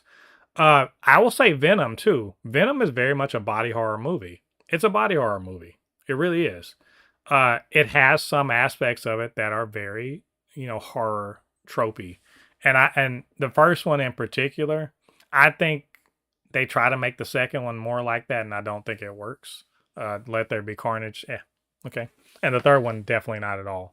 But the first one does have a lot of that kind of like, body horror. It takes some cues from like other movies that have done similar things where you're starting to get taken over by something. So I like it. Morbius. Technically it is. It is. They try. Well, it's terrifying. It is terrifying. They try to make it. It's not that scary, but it is a vampire movie. It is a terrifyingly bad movie, but yeah. I didn't hate it. I thought it was alright. But you liked Craven. I thought Craven was good. It's your favorite movie. Craven's better than Morbius, but I think they're both fine. Nothing is better. Okay, you know what? Madam Web is the best of them. You know what? Let's just leave it at that. I'm not arguing with you about this right now. Because you ain't gonna win. This is a honorable mention. The trench scene in Aquaman was a zombie movie. James Wan was like, God damn it, I'm gonna do some horror shit. That's my thing. So he threw in the whole trench part in Aquaman, and it's a good horror sequence. It really is. I think it's a movie that it's all over the place tonally, which is not bad because it's just a comic book movie. But that part there, we're gonna do some horror, and it was pretty good. Brightburn. Did you see Brightburn? No. Well, Brightburn is the way I described it at the time was, what if Michael Myers had Superman powers? Just what if Michael Myers had Superman powers? Pretty much, he's a kid that, and he's an alien kid, and he suddenly starts like using his Superman powers to murder people, like a horror, like Jason or Freddy Krueger or whatever. He starts taking people out, and it's wild. Um, it's I think it's a good movie. It's not a great movie. I think it's good though. Hellboy, that's another one. Uh, I think the first one is more horror ish. The second one, the Golden Army, was not as much. And last one is Agatha All Along. We talk about WandaVision. Correct. Got to talk about Agatha All Along. And I think if of all the things we just mentioned, I think besides Werewolf by Night, it may be the most appropriate for spooky season. Like in its very conception, and its its ideas, how it executes them, everything about it is horror. To me, it is very Halloweeny. Yeah, it not just because of the witch thing, just the way they proceed through it. It's steeped in what we would consider to be spooky season tropes or cultural, touchstones. Witches, Salem, witch trials, all that stuff, curses. People are seeing the future, seeing their it's all that stuff is going on. And it's all, some of it's allegorical. I don't think it's an accident that Joe Locke, playing what's Wiccan. Wiccan. I forget his Billy. Yeah, Billy. I don't think it's an accident that he's playing him. I don't think it's an accident. Like, they picked a very specific person to portray this person, and a lot of horror ends up being allegorical. So it was very cool to see all that play out, and it's trippy. It's mind bendy. It's atmospheric. It's so specific. Like, it was very well received, but like, I think if you go back and look at it, the design choices are, these are people who understand what horror means, like what scary movies are about, what spooky season is about, and they execute it in such a great fashion. I especially like the one where they have the tarot card, and the knives hanging above. That's such a cool, like, the swords. Yeah, it's a sword. It's such a cool, like, conceived room, and it's, again, if you've seen any scary movies, that's straight out of one of them. That sort of idea. I love it. I think it's one of the definite home runs of the MCU, in my opinion. Absolutely. Yeah, I would actually add the Batman Caped Crusader, of course, because I don't know, something about this show, if you can find it, probably on Amazon or something, but there's something about this show, probably the way it's stylized again. It looks like it's the 40s or something. It kind of gives you this spooky feeling, and maybe it's a bit more noir, but it still works for some reason. I don't know. But other than that, I want to throw a game in there, because why not? Sure. It's Marvel's Midnight Suns. That is a perfect game for the season, because you get the story that kind of like, it has the same vibes as Agatha All Along, and it has a magical problem. It has a set of characters, mostly mystical characters. Yeah, you have like Iron Man and stuff like that, but you have Ghost Rider, you have Nico Minoru, you have Wanda, you have like the Hunter, the main character, you have Agatha, stuff like that. And kind of like Midnight Suns are the characters that deal with supernatural problems in Marvel. I need to play. So yeah, this is such a great game. It has a story, and it's kind of like a quest, but it also has the battle mechanics that is turn-based battle. and it's really clever because you have to use strategy and you have to like collect stuff. It's so good. It's one of my favorite Marvel games. So definitely recommend this, and this is the perfect season to be playing it. Yeah, if you have Amazon Prime Gaming, I think you can get it for free too. I think so. So I think that it may have it's on expired by sale now, but it was, yeah. regularly. Well, I don't think that it's that expensive on Yeah. Steam right now, but if it is, then yeah, wait for a sale. You'll probably be able to get it for. I see the DLCs are on sale regularly for like Hmm. $5 or something. But the game itself, well, if you can get it, definitely get it. Yeah. And I'll throw my game. I did Batman Arkham, the Arkham Asylum one. I like all the, Oh yeah. but Arkham Asylum is such, because it's all at night. It's all like there's some really creepy stuff going on in it. It's got a lot of I great mean, everything is atmosphere. at night. Like Arkham City is at Yeah, night too.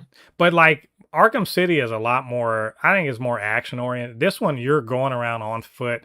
There's, it's got a creepy vibe. I think And so. there is a lot of stealth. Yeah. Oh yeah. It has this sequence with Scarecrow. Or That is yeah, absolutely terrifying. yeah. Every scene with the Scarecrow, yeah, it's terrifying. It's eerie. It's very creepy. But yeah, it's That's definitely a yeah. good one for Halloween. If you don't mind the a little bit outdated battle mechanics, Ah, because it's gonna be difficult. It yeah. is difficult, and sometimes you will have to be like to Google how to defeat someone like Bane, because that fucker. It's Yeah, good stuff though. Anyway, spooky season. It's I I I don't want to say it's not my favorite time of the year, but I do enjoy I love it. the good scare, and I'm glad that superhero stuff doesn't shy away from leaning into it. We got to diversify our tones and our genres, and go check out any of these things. Do yourself a favor. It's good stuff. Yeah, get your pumpkin spice latte and your like black cat, Well, I mean, you can miss the a pumpkin pumpkin. spice, but yeah. Yeah, So you can. let's talk about. Well, it's time for a couple of reviews. Let's talk about Gen V Season 2, Episode 6. Hey, we're getting almost to the end of the season, right? Last episode, the gang was in a tight spot. They did something really stupid. They broke in. They do that every week. Well, I mean, this is a particularly stupid one. They broke into Elmira, found out, oh, Cypher was there waiting for them. They're all locked up, and he's like, look, Marie, I need you to do a thing for me. Become, Jesus, become a Jesus miracle worker, and then I'll let your sister go. Oh, by the way, did I tell Big you? like Jesus. Yeah, by the way, did I tell you I have your sister? Oh yeah. Also, I just killed her. Maybe you can bring her back to life. I don't know. If you don't, too bad. Another another dead kid. It's not Sucks like to be you. not like I have a problem with that. So that was that, and then she brought her sister back to life. So now they got to get away. They get away, and the rest of the episode is kind of like, man, I'm sorry I haven't been in your life. I hate you because you because you messed my life up. But also we get a welcome face from the mainline series, shows up and he's gonna help out. Um and Cypher is making some moves, and we kind of find out Cypher's not really. We thought he was bulletproof and invincible, not literally, but like he's 10 steps ahead, right? But I don't think He so. gets his ass handed to him. Well, yeah, we find out, oh, maybe he's not as on top of his game as we think he is, because he gets wrong-footed several times in this episode. Like he he doesn't know, he doesn't account for certain people, and therefore his plan, like his thoughts are not aligned with what's actually going on. It's interesting. What's funny about this episode is I've seen some complaints about it from various, online and some people that whose reviews I watch. And while I get it, I don't give a damn. I love this episode. People are like, I didn't like that. I'm like, no, I love this episode. If for no other What did they reason, not like? I guess because it was I like to think that it's because that you write the episode in your head that you think you want, and then you get the actual episode. I don't have expectations like that. I don't know what their thoughts are. There is a swerve in this, and we'll talk of spoilers. When Stan Edgar shows up, I didn't fucking think that was going to happen at all. Like, no, you could not have asked. If you had asked me next week, do you think Stan Edgar's going to show up? I'd have been like, why the fuck would Stan Edgar show up? And yet he does. Why the fuck not? With Zoe, who, if you know from the main series, that's Victoria Newman's daughter. We hadn't seen her since Victoria Newman was killed. And she shows up and does some real The Boys shit in it. But Stan Edgar, okay. I guess, but you know, the reunion with Annabeth and Marie, and like it goes about the way you would expect, given what we know about the situation. They're like, well, I thought there would be more. I'm like, more than what? What do you? I'm saying if you didn't vibe with this episode, that's fine. I'm not saying you have to agree with me about how I feel about it, but I thought it did everything I wanted. It did some things I didn't want, like bitch ass. Well, Sam redeeming himself, but also, you know, trying to make moves on what's her name, Emma. Emma. And I don't care for that, but I don't care for that. But and also the ending. So neither does she, apparently. Oh, I think she's thinking about it, but like I think that bridge has been burned as far as I'm concerned. But he don't think that. But to be fair, he came through in the clutch. I'll give him that. You know, the whole bit at the end where Marie takes it on herself to, you know, go. I don't know what she's planning to do. Go back to Cypher. I don't fuck if I know. And Kate's continuing her redemption tour, I guess. But like to me, I don't see it. Like you got to see Cypher finally have cracks in his armor. That's what we want, right? He's the bad guy. And you got to see a cool, you know, you got to see sort of the end game rearing its head, I guess you could say. I thought it was a good episode. What did you think? It was pretty good. I liked it more than the last week's one. It was a little bit calmer in general, slower, and had a lot of like character moments. Of course, yeah, we did find out that Annabeth is also super. With the lame, well, not a lame power, but like not an immediately apparent. Oh, tell that power to Destiny. Well, what I say is, I feel like there's a point in this episode where Cypher kind of reveals his end game, right? What his ultimate goal is. And we also get it confirmed by Stan Edgar, because Stan knows Cypher, or you know, he was because Cypher's been working for Vought for decades at this point. So he knows Cypher. He knows what Odessa is. He basically info dumps a bit about what the fuck Odessa was and why Marie is special and important. And, because like Homelander, she and Homelander are the only ones that survived being exposed to Compound V at the, when they are just barely conceived, right? At that stage of their lives. And they're the only one that survived. And she apparently has some like super duper blood power to heal people and whatever. But you get this info dump that essentially Cypher is just like, you guys are trash. Like, these other soups are trash. They got stupid ass powers. They're not interesting. They're not useful. And I want soup supremacy. And the only way we get soup supremacy is if we weed out all these trash ass soups.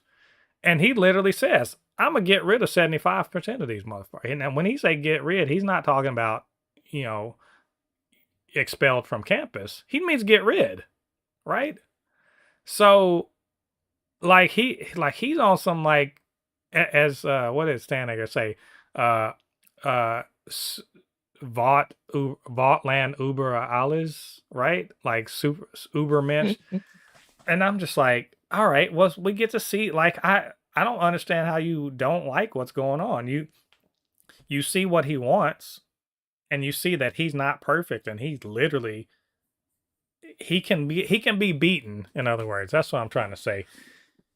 I get that. So anyway, what other aspects of the episode do you like? I think, yeah, of course, I love that fight scene between what's his face, Cypher and Polarity, Mhm. because finally, yeah, apparently he can't control everyone, and there are things that you can do against him, which is pretty cool. I think there was hints of this earlier, like in the episode where Marie and in the aftermath of Marie and Jordan fighting. I think it was became pretty clear that he has a limit on how long he can do it, right? Which does kind of raise it raises a question, but I think I have the answer to it. Because remember, I keep maintaining Cypher is just a guy that's being puppeted by Godolkin. That's and this episode brings this into question, and I get wondering if this is true because at one point Cypher slaps the Yeah, they shit say out. that. He beats the hell like he Mhm. slaps the shit out of the old man that we're assuming is Godolkin, right? He slaps the shit out of him multiple times and kind of like insults him, and then goes back to like taking care of him. Maybe he's into that sort of thing. Well, I was gonna say people were like, "Oh, it's elder abuse." I'm like, yeah, but if Cypher is just Godolkin controlling a dude, that's just that guy slapping the shit out of himself because he has a low opinion of himself at that point, right? Either that, or he, I don't know, lost control of him for a moment. I don't. Yeah, I think that he's a masochist, and that's him sort of like Could flat. be, could That's be, I yeah. think that's self-flagellation. I think that's what's going on there. He's like if you ever seen on a movie where people slap the hell out of themselves and they're like, "You're an idiot," right? That's him doing that to himself. Um, but I think the limit may be if he's controlling someone while he's controlling Cypher, the guy that's pretending to be Cypher. I think that there's a limit to how long he can do it before his control slips. And that's we saw it, I think, with the whole Jordan thing. And I think we saw it now with Polarity having the ability to basically use his power against him. That poor guy, he's so beat up at this point. He's got like a stab in his hand. He just got blown out of a Yeah. fucking wall. He's got no V in his body. I don't know how so I How does he take it? I predict that at some point in the next Hamish Linklater, by the way, doing amazing work as Cypher. I think his body's gonna die and he's gonna puppet somebody else. I just think it's gonna happen within the next 2 episodes. But we'll see. How many episodes do we have till Two the end? two more. There's 2 more after this. Yeah, if it's gonna happen, it's gonna happen in the next 2 episodes for sure. I didn't want to commit to next episode, but I think that's the point. Next episode they answer the question, who is Cypher? I think I'm right. And I think next episode they're going to confirm it. Because everyone else is like, "Oh, he must have Cypher must have Godolkin there." And he's trying to recreate his research, and that I'm like, the fuck does he need Godolkin there for? He doesn't do? He's just locked He up. can talk.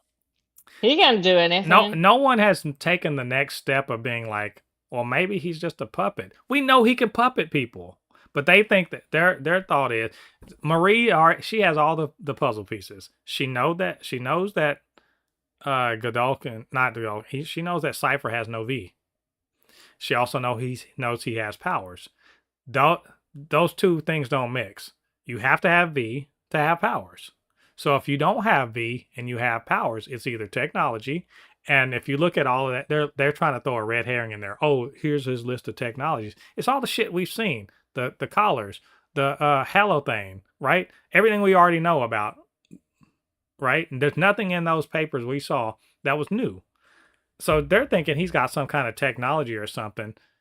And they can't just put two and two together and be like, well, if there's no V, but he does have powers, then some, and we know that the power is puppetry. Why can't you just be like, someone's puppeting this guy? I put the shit together immediately. You sat there and listened to me when I came to my realization when we were talking about in season what was it, episode 3, when we found out about the puppetry. Yeah. I was like, oh, that's what's happening. It took me 2 seconds. What's wrong with y'all? Anyway. Well, I did like the episode. I do like. I'm curious about what's gonna happen next. Yeah, that's for sure. It's unfortunate. This show, like, it's running at the same time as Peacemaker. It's getting overshadowed every week, every single week, even though the episodes and are that's good. Fair, rightfully so. But it's getting overshadowed every week because every episode is really good. It's just not Peacemaker, and that's like this is I think this season is really good. They're doing a lot of cool shit in this episode. They've thrown us some curveballs that I was like, I didn't see that coming. And I'm really looking forward to the last 2 episodes of this season. This is a good one. I can't wait, and we'll talk about episode 7 next week. It's the penultimate episode. Should be good. So now we got to talk about Peacemaker. That season 2 finale, which it was an hour long. Thank God. There have been really short episodes of this season, and I'm like, what are you doing? But they're like, no, we're gonna do a lot. It wasn't even, I don't want to say it's an hour. It was more like 50 something minutes. But that's still cool. We got a lot of Peacemaker in this episode. And I will say, I feel like the fandom is, I don't want to say divided. It is divided, but I think it's mostly positive, the reactions to this finale. But there have been more than a few people who are like, what is this? Or this isn't good, or I didn't like it. Some extreme ones have been like, this just kind of ruins the show. By the way, y'all that are saying that, I'm ignoring you. Yeah, you're in your feelings right now. You're gonna come back and be like, I was tripping. I don't know what I'm talking about. So I'm gonna chalk that up to, you wrote an episode in your head that you thought you would see, and you didn't get that episode, and now you're in your feelings about it. It's okay. This is an episode, the episode essentially is, I called it a coda and a bridge. Because the episode 7, I think, was the finale of this. If you look at it, that was the build up to that point, right? To where they closed the door literally on the other universe, and everything, like all of the drama was sort of sorted out there. But there's still some lingering issues that need to be dealt with.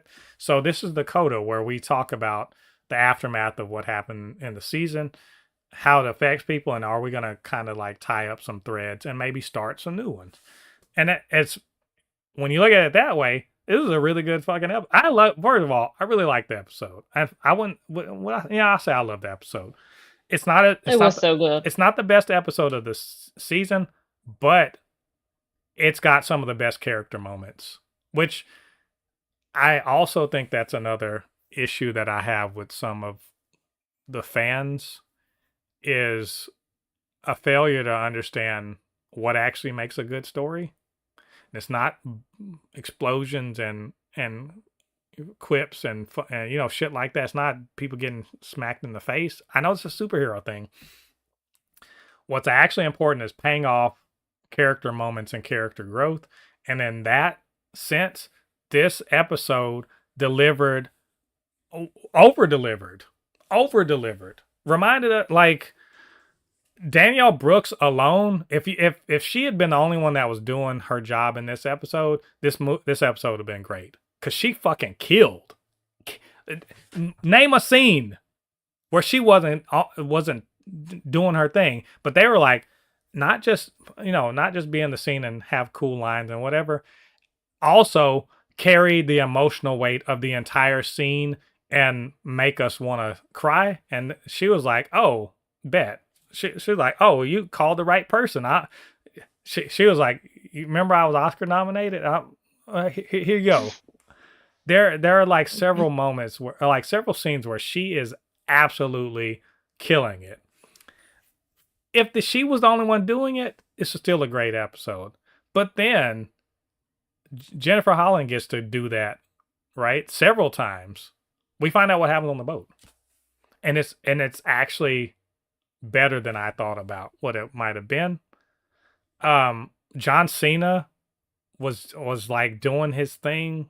I mean, I much as I fucking hate the character now, Frank Grillo was kind of doing his thing, right? Sol Rodriguez as Sasha Bordeaux. AG was doing his. Steve AG was doing his thing. Tim Meadows. Everybody gets a chance to just like even like the kind of the bit characters. Anyway, let me stop. Let me hear from you because I could go on.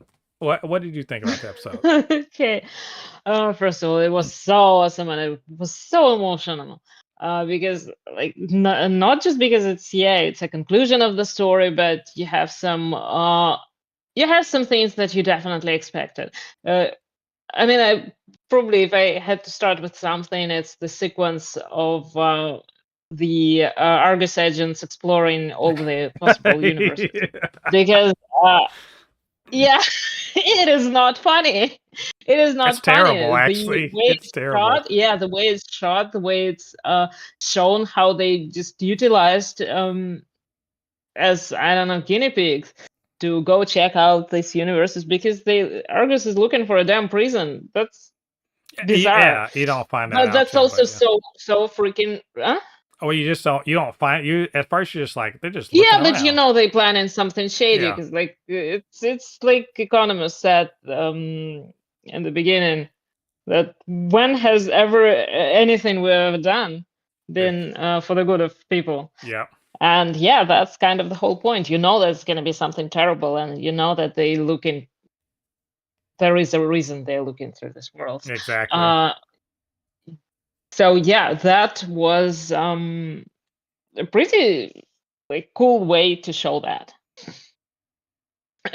Ridiculous enough and then serious enough. And the fact that like during this when they were doing it the rest of them were like partying and doing cocaine or Exactly. something. That's so which ew. I want to draw attention to that, the juxtaposition of the Argus agents who are putting their lives on the line, literally, getting killed out in the field, going through these different dimensional doors, these terrible worlds that they're having to explore. They're having to, and literally dying.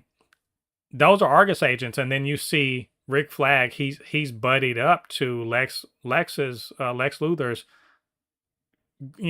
group of people who were in prison, and now they're out of prison. Now he's all super happy with them. They're all buddy.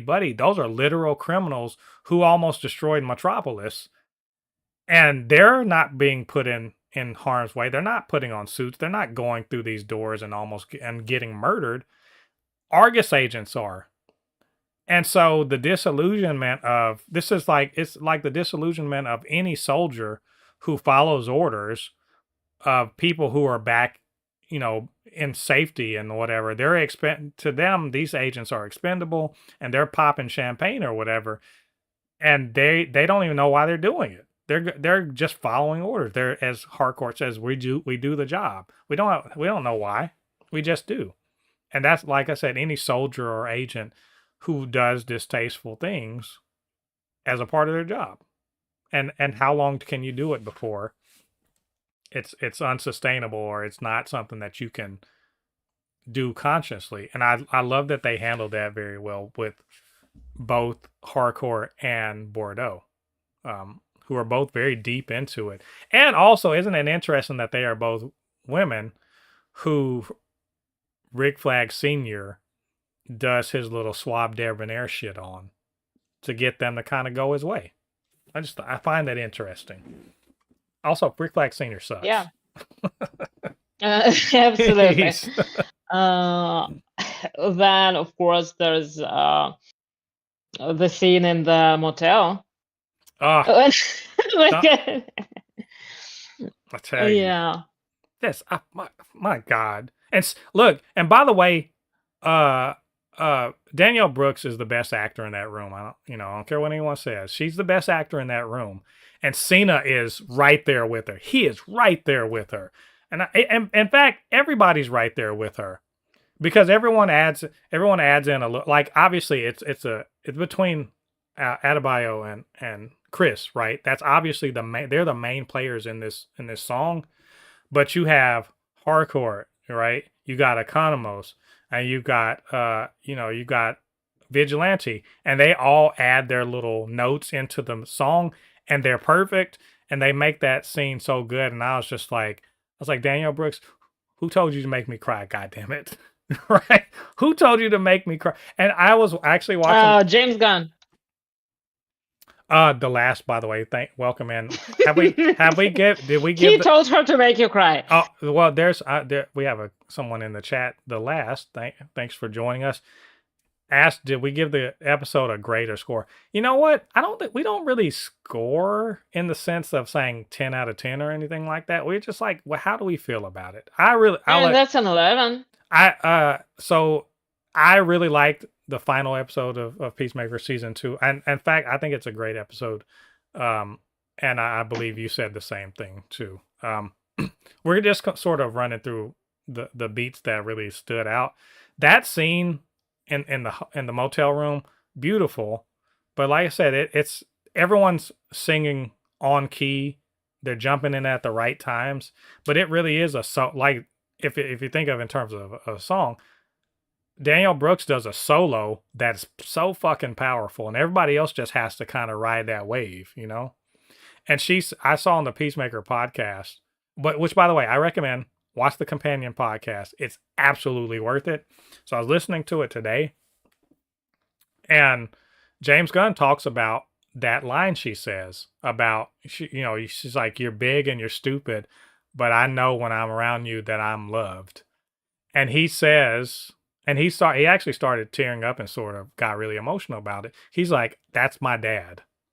So if you like my thesis about James, why does his stuff work? People wonder, like, why is it because of the funny little humor? Is it the needle drops? No, because at the end of the day, his writing is based in an emotional truth that he understands, that he has come to understand. And so he built, like, that whole scene was him expressing how his dad made him feel. And that's how he built the relationship between Adebayo and Chris, is that as she can believe in miracles because of him, right? And he can see. He's so an ego hugger, right? He literally says. And by the way, Economos getting the hug from Eagly. Oh yeah. I'm just saying, I'm not kidding. I got a little misty-eyed because of that. But she can believe in miracles because of him, and he can believe in the that he could be a better person, the best part of himself is because of her. And like, there's an emotional truth to what he's saying, like what he's presenting. It doesn't feel weird or forced or whatever. It's not false, because he's decided to invest these things that he's learned or understand about himself or other people into these characters. And so it's all very real. And then you have these world-class actors who are putting that emotion onto the scene. And so like like Peacemaker is, what did Rick Flag Jr. say? Peacemaker, what a joke. He's not a joke anymore because we get him now. Anyway, it's just, they're just putting on an acting clinic, and I fucking loved it. I don't need any explosion in this damn show, this episode. I didn't need that. I needed them to make me feel something. And of course, let me real quick. The last also asked, were we expecting Keith to return in the finale? I wasn't. I thought that like it was supposed to happen because it was kind of foreshadowed, but there was no room for that. Yeah, and people are already talking about this was an overstuffed finale, but no, I didn't expect it. I thought the door being closed on that reality was literally it was closed, not forever, but for the rest of the season. There's just for one, he has to recover. He was damn near dead, so I don't think he has time to recover. For two is I think that ruins because again the seven was the finale, so it kind of ruins the kind of the the code of the denouement, if you will, where you kind of like you deal with the aftermath essentially. But I'm sorry, I interrupted you. You were going to say? Yeah, I was gonna say that of course the ending itself uh with them using the drug money Beautiful. to fund checkmate. Hell yeah, checkmate is in. Ooh, I I swear my neighbors were probably like, "Shut the fuck up! Why are you yelling at the TV?" And Are you playing chess? I was like, "Look, yeah." And really excited about it. They were probably Nobody's like, excited about chess like that. yeah. I mean, they were just like, Why are you yelling at? Because dope shit's happening on my TV. You turn on HBO Max. Like that's why. No, it was. I was like, because first of all, cool as shit. Another good little the 11th Street Kids expanding. I love that Sasha Bordeaux. I said this on Threads, and I'm gonna explain it. Yeah. Was Sasha Bordeaux intentionally or unintentionally made to be a mirror of the engineer? Not because they're both Latina. That's incidental. No, what I mean by that is they both, they are both working for men who have single-minded mania about a person, and they're bending all their resources towards fucking this person up, right? And in so doing, they lose. They're villainous in so doing.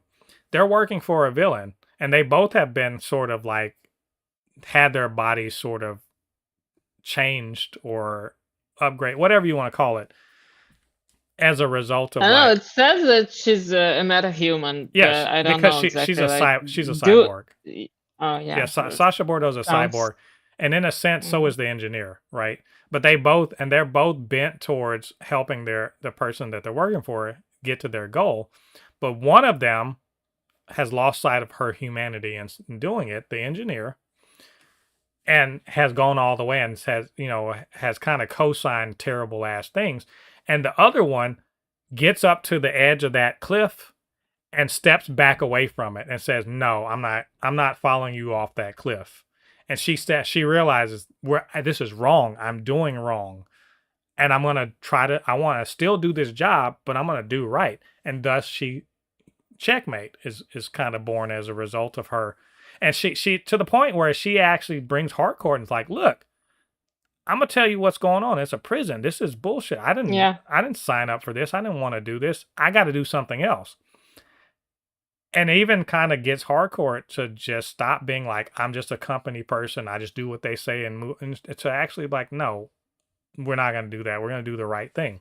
And thus checkmate is born. That's why I said she's a mirror. If you look at the engineer and Sasha Bordeaux, one goes left and the other goes right. And we're going to see the consequences of that in the DCU. Checkmate's born. Dope. Love that. Also, another person that similarly has a choice to make and makes a good choice. Two people. Uh, Judo Master joins them at Checkmate also. Judo Master, I think, is ultimately a good person. Even though he's been their adversary, he's ultimately a good guy. He wants to do good, right? And this is his opportunity to use his ability to kill people for good.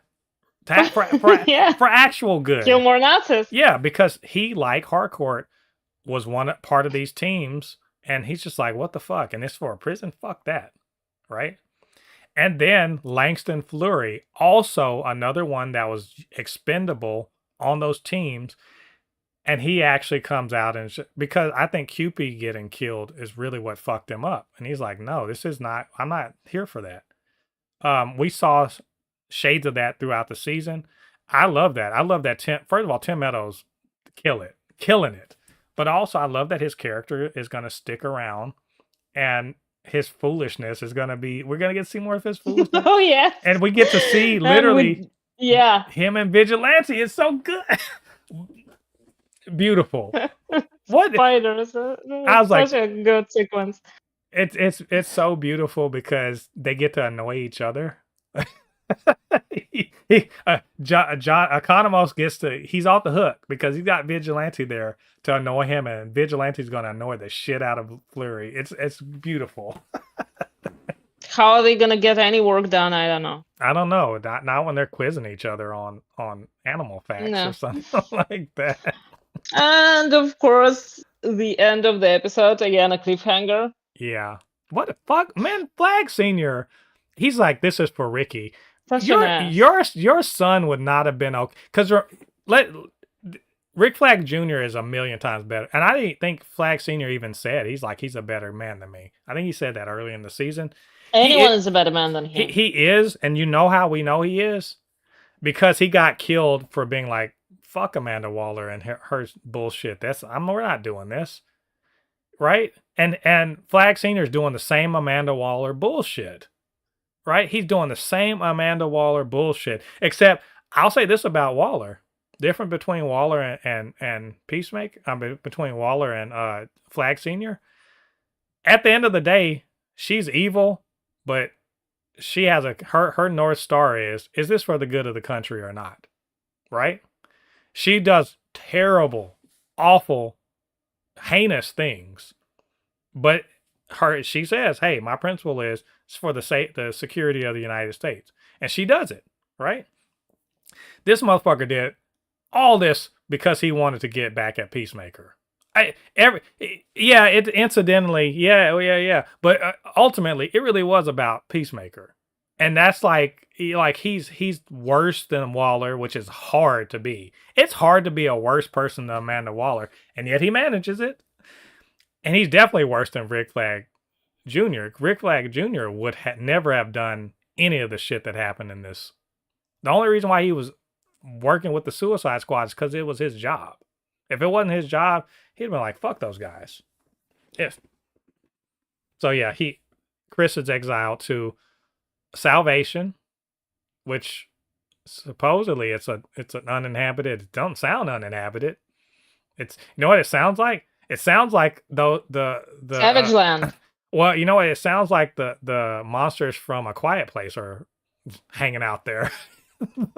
I'm like, oh man, Chris, I hope you got some bow hunting, some nunchuck skills or something like that. 'Cause they're coming for you. You're gonna need those. Yeah. Also, I like the part where Adebayo, she tricks Vigilante into letting them use the money, the blood money. Yeah. What's this the writing in this season, it's killer. Like, it's so good. It's everyone, like I was saying, Tim Meadows got really good material to do. Everyone got really good material. I just have so many great things to say about this show. I love this season. I love this finale. I'm so excited about where this is going. Obviously, Man of Tomorrow has a lot to do with what's going on with this. We're going to see how that works out. I don't know. It's just, he also said he wasn't sure if we're going to get another season. So I'm just like, come on, man, don't play with us. But the characters are going to show up. Something that like he was going to focus on Checkmate and use these characters in the Checkmate. I mean, please. Yeah. But yeah, we definitely need to see how it ends. How it develops. A related question: are you going to read more the comics to kind of see what's up with all of this? We'll see. Like, I don't think that are they releasing any comics that are connected to the show? Not to the show, but this is based on what's next. Salvation Run is a comic book that was the New 52 related or Final Crisis related. So it's based on that. Also, I gotten some recommendations from other people online about, the Checkmate comic by Greg Rucka. Um, I think One Man Army Corps, OMAC. That's another one. The Suicide Squad by John Ostrander from I want to say the 80s and Well, we'll 90s. see. We'll see. I'm definitely gonna check that out. Anyway, we've been going on. This is great season. I loved it. Sad that we're not gonna get more of it, but DC. God damn it, the DCU was man. They're off to a good start, and the next one we're gonna see is Supergirl with Craig Gillespie directing. Can't wait to see that, and I want to see more DC TV. And James Gunn can't do everything, so y'all, we'll see what else they got going on. So, Bring him scripts. Lanterns is the next one that we're getting. So very cool. Anyway, that's all of our thoughts on this episode, the finale. It's all our thoughts on just our news for the week, everything we talked about this week. But what did you guys think about what we had to say, and what did you think about our thoughts? Maybe you want to say something nice. Maybe you just want to troll us. Please don't do that. Be cool. Either way, you know what to do. Get down to the comment section, leave your thoughts there. And of course, you can always hit us up at supernotfunnyshow@gmail.com, blurred_force1 on Instagram and Threads, super_not_funny show on TikTok, while I still have TikTok. And while you're doing that, get down there, hit like on this video, subscribe to the channel, hit that notification bell. All that good stuff helps to grow this channel, helps more people to see all of the content that we make on Blurred Force 1. A whole bunch of reactions. I gotta edit and I'm gonna put them up. I swear. It's just like there's just so much stuff this week. It was hard. So anyway, you guys check that out. And of course, can't do this by myself. I need my good friend Polly to come in here and share her thoughts and her expertise on comics and all that good stuff. So Polly, where can they reach you on social media? _mixed on Threads, on Instagram, and on Tumblr. Yeah. As always. Yeah, go check that out. I believe you. So you're going through Moon Knight right now, so I'm sure you're going to be talking about that soon on your Tumblr. But also, all his drama, and he has a lot of it. Yeah, and if you are into anti-Reed truth, you can definitely follow her. If you love Reed and you just have a kink for being wrong and having someone letting you know how wrong you are, she'll do that too. I mean, basically, if you put up the bat signal and say Reed Richards did nothing wrong, was right. If Reed Richards did nothing wrong, she will show up. Anyway, thanks a lot, everyone, for joining us on this episode of episode 201 of the Supercast. Come back next week. We are going to talk about Gen V and New York Comic Con, all of the information that came out of that. It should be a good time. So until then, I've been Mo, your comic extraordinaire on all things pop culture, joined by my good friend Polly, and we'll see you guys on the other side of the thread. Peace.